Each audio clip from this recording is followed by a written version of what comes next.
Why do congressmen want the COP28 leader to step down? And which country powered itself on just renewables for 9 hours straight? It's time for this week's Climate Recap. Hit the subscribe button below if you want to stay updated on the climate crisis and clean energy transition. We finally found an egregious enough conflict of interest for world leaders to object. It's not a problem if over 600 fossil fuel representatives attended the annual climate conference, but if one leads it, that's a step too far. Last Tuesday, more than 100 members of Congress and EU Parliament called on the head of this year's climate change conference, COP28, to be removed from his position. This is up from the initial 27 members who objected after the conference's host, the United Arab Emirates, placed the head of the Abu Dhabi National Oil Company to be in charge of COP28's execution. I mean, it makes sense from the country's perspective because the oil tycoon is also the UAE's climate envoy and serves as the Ministry of Industry and Technology. Busy man. The American and European politicians sent a letter of concern to U.S. President Biden, European Commission President von der Leyen, and the United Nations.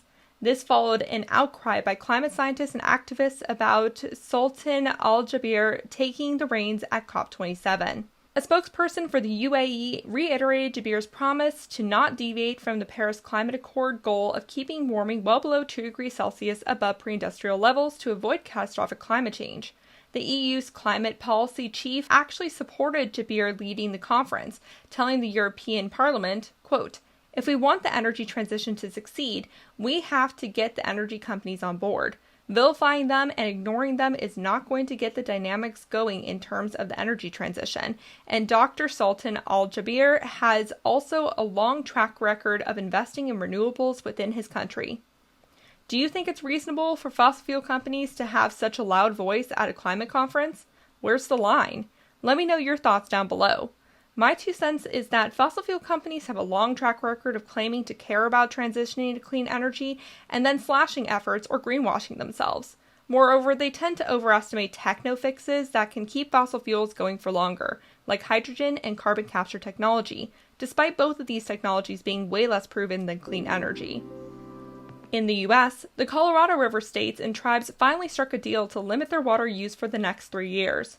The Bureau of Reclamation required huge water reductions after the Colorado River and its main lakes, Lake Mead and Lake Powell, reached critically low levels last summer. California and Arizona are the 2 largest water-using states, and they couldn't stop arguing about who should cut more water.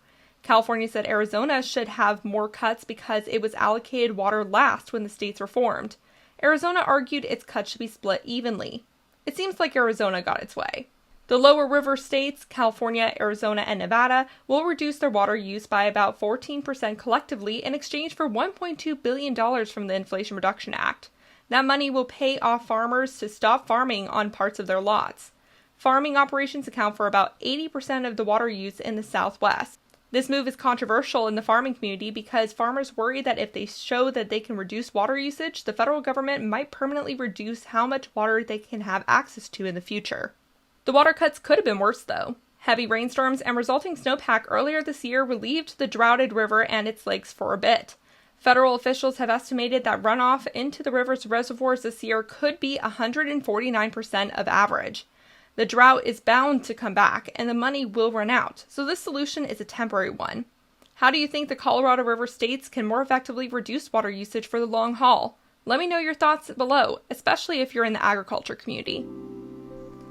In a devastating blow to national environmental protections, the conservative Supreme Court sided with the Idaho landowners 5-4 in the Sackett v. EPA case. This decision strips most wetlands in the U.S. of federal protections, allowing businesses and landowners to fill in any wetlands on their property that don't have a relatively permanent surface-level connection to a federal water body.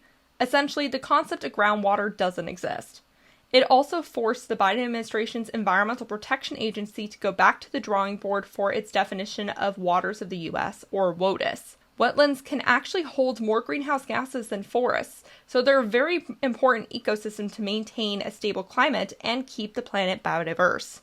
The Sackett v. EPA case goes all the way back to the early 2000s when the Sackett couple bought a land to build a home. They began filling in a wetland on their property to develop on it when the federal government stopped them and ordered them to return the property back to the way it was before because the wetland on the property was considered under federal jurisdiction.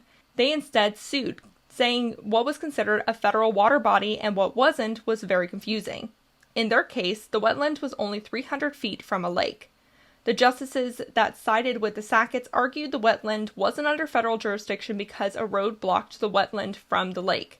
The justices that opposed the decision actually agreed that the Sacketts wetland in particular shouldn't have been under the federal jurisdiction, but that Justice Alito, who wrote the majority ruling, strayed too far from the Clean Water Act's text in his decision, significantly narrowing the power of the EPA.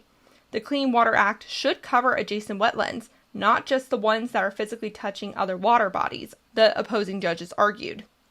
What is considered under federal jurisdiction is now in limbo until the Biden administration presents another WOTUS definition. Wetlands in states that have historically sided with corporations and landlords will likely suffer significantly from this development. What do you think of the Supreme Court's ruling? Let me know your thoughts below. In Brazil, the Lula administration's environmental regulator rejected a controversial oil drilling project near the mouth of the Amazon River, highlighting environmental concerns. The area is home to understudied mangroves and coral reefs, making it a pristine biodiversity hub. The project would have been headed by the state-owned oil company Petrobras, which set aside half of the 5-year, $6 billion exploration budget for the project. The company is asking the government to reconsider, and members of Lula's own administration spoke out against the license's rejection, arguing it would have provided needed jobs for the area and more energy resources for the country. The environmental regulator is unlikely to change this decision. Since the decision, though, Brazil's conservative Congress passed a bill gutting the oversight powers of the environmental and indigenous ministers. Specifically, the proposal stripped the ministries of oversight of the Rural Land Registry and other responsibilities, and it removed the Ministry of Indigenous Peoples' power to demarcate indigenous lands. This could leave a lot of room open for more agriculture development, which is a main cause of Amazon rainforest deforestation. Lula held an emergency meeting with his environmental and indigenous ministers in response, saying the game is on. We'll have to keep an eye on this story as it unfolds. Preserving and restoring the Amazon rainforest is essential for maintaining a stable climate. How do you think this situation will end?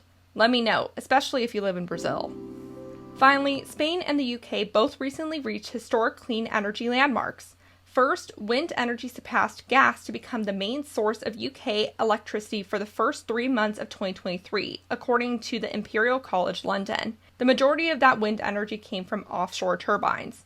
The National Grid also reported that April saw a record period for solar energy generation. Overall, 42% of the UK's electricity came from renewable energy for the first quarter of 2023, with 33% coming from fossil fuels like gas and coal. Billions of pounds worth of clean energy projects are still stuck behind grid connection delays. Spain solely ran on renewable energy, solar, wind, and hydropower, for 9 hours straight on May 16th. It was a sunny and windy day. And that was your climate recap for the week. If you want more news, check out the source list below for more news stories that I found important. And if you found this information useful, please like and share this video so more people can see it.